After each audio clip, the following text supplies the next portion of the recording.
Debate pronto, eu sou o Thiago Maia. Para você que ainda não acompanha o nosso canal no YouTube, deixe seu like, deixe seu comentário, porque nós vamos falar aqui da entrevista de ontem do Pedro Lourenço ao Jornal Tempo, que está repercutindo bastante. Dentre uma fala que chamou muito a atenção. Erramos. No caso, o Pedro Lourenço citou o Alexandre Matos. Alguns jogadores que foram contratados, que dá o entender que esses jogadores não servem para a continuidade da temporada. Só que esses mesmos jogadores, eles têm contrato com o Cruzeiro, a não ser que o Cruzeiro negocie esses atletas na próxima janela, a janela do meio do ano. E quando ele fala, contratamos errados, a gente começa a pensar, quem seriam esses jogadores? Eu tenho na minha mente que o Eduardo é um desses atletas. O Bolassi é outro atleta que entraria também nesse perfil e a gente fica procurando mais alguns. O Gamarra chegou, não correspondeu, mas não acho que talvez seja o Gamarra, até por ser muito jovem, está sendo utilizado entre os titulares pelo técnico Leonardo Jardim. Outros que estão aí há algum tempo. O que vai ser feito do Lautaro Dias, que não tem rendido absolutamente nada? O que vai ser feito do Wallace? O Wallace tem mercado, eu acho que é até fácil de negociar, mas é um Cruzeiro que, ao meu ver, no início da temporada, vendeu um projeto inexistente. O Cruzeiro iniciou a temporada sem planejamento nenhum. E as consequências estão acontecendo no decorrer da temporada. Quando a gente fala sem planejamento, quando você tem o Fernando Diniz, que iniciou o trabalho, e o Fernando Diniz, a qualquer momento, poderia ser demitido, tinha até um desgaste enorme com a torcida, por que da manutenção do Fernando Diniz?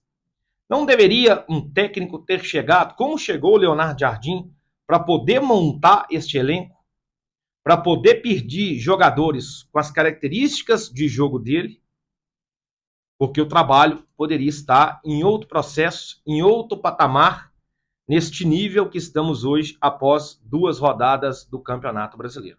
Então, o Cruzeiro errou no planejamento, o Alexandre Matos errou muito em alguns nomes que o Cruzeiro trouxe e que algo vai ter que ser feito. E após essa entrevista, a gente começa a pensar. Alguns jogadores foram contratados de forma equivocada, alguns jogadores não servem para o Cruzeiro hoje. Como que vai ser isso? Como que vai ser administrado dentro do vestiário?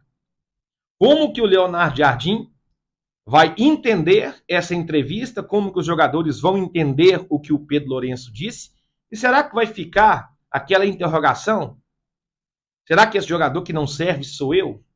Será que é você? Eu acho que, de certa forma, vai ter um desgaste. E esse desgaste, ele pode ser ainda mais prejudicial para o Cruzeiro, tendo em vista que até a parada para o Mundial de Clubes, a janela abrir, serão 10 rodadas do Campeonato Brasileiro, mais 10 rodadas, e ainda os jogos da Copa Sul-Americana. Sobre o Pedro Lourenço, a gente vê que ele ama o clube, ele coloca o dinheiro, mas precisa o Cruzeiro se profissionalizar em termos de planejamento voltado para o futebol.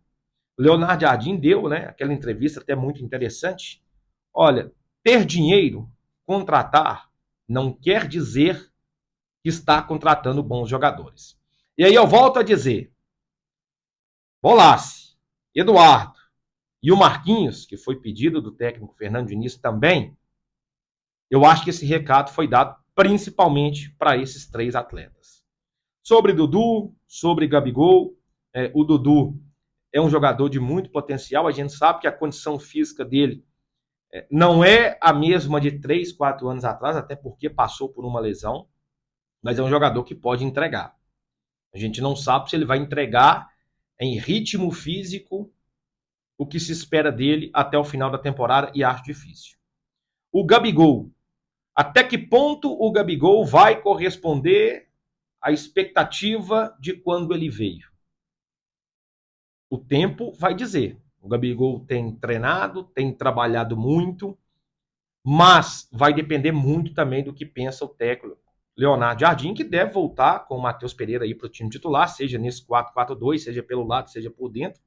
E o Leonardo Jardim, desde a época do Mônaco, quando a gente acompanhou ele bastante, na sua chegada, na sua entrevista coletiva, ele foi muito direto e uma questão que eu achei interessante sobre a estrutura tática e sobre como ele pensa futebol. A equipe do Leonardo Jardim, ele exige que esses jogadores tenham um comportamento sem bola acima da média. Que pressione o adversário quando perder a bola, que se chama o pressão pós-perda.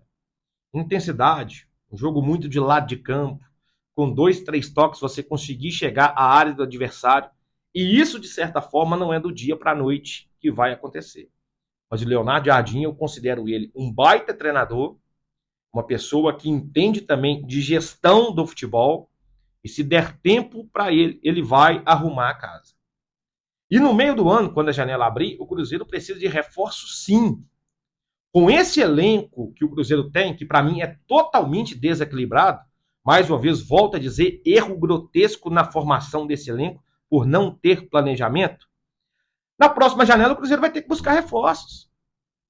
E pelo que eu estou entendendo, como o Jardim pensa o futebol, ele vai pedir mais 2 jogadores de lado de campo, que tenham velocidade e possam fazer essa recomposição, esse trabalho sem bola.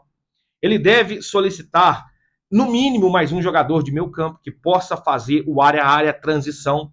Hoje ele tem o Matheus Henrique que faz isso, mas só tem ele dentro do elenco. E se ele pensar em utilizar 2 jogadores com essas características, o Cruzeiro precisa ir no mercado buscar mais um zagueiro. Depois do João Marcelo, que acabou se lesionando, o Gamarra está aí, de certa forma, ainda muito cru.